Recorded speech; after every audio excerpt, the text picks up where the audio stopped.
Today you find us with 4 extremely tasty supercars and 1 empty runway. I think a few tests are in order, but I think we'll pair these cars off because Nissan's GT-R goes very well with Porsche's new 911 Turbo S. They're both turbocharged, they're both all-wheel drive, and they've both got dual-clutch gearboxes. And I think we'll pit Lexus's new LFA supercar against Mercedes' new supercar, the SLS.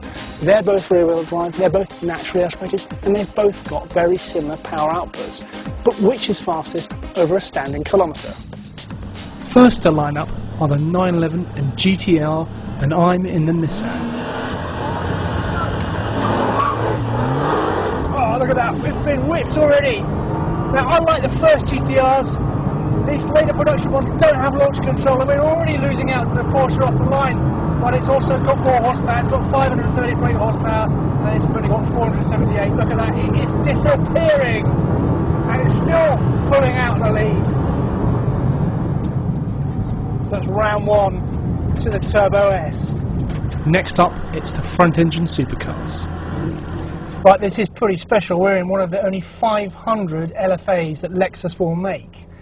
Now, what's interesting is that both this and the Mercedes got pretty similar power outputs, about 560 PS.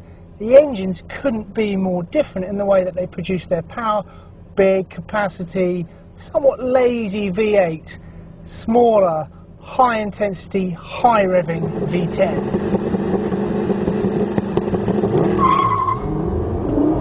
The SLS has got a slightly better start than us. Went into a bit of traction issues. It is a little bit quicker, the SLS. But Christ, what an engine in this LFA! It sounds sensational!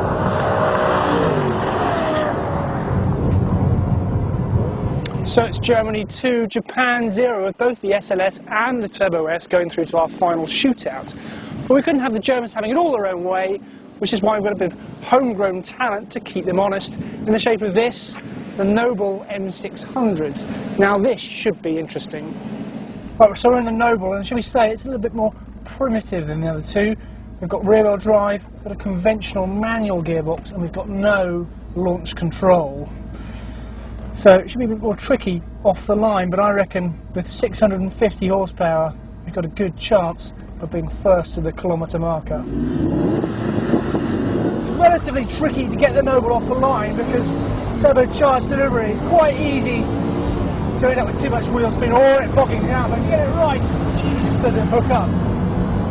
The Porsche's ahead, but it really can't match this power, and we just fly by a Porsche, 173 miles an hour.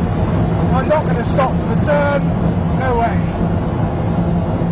There you go.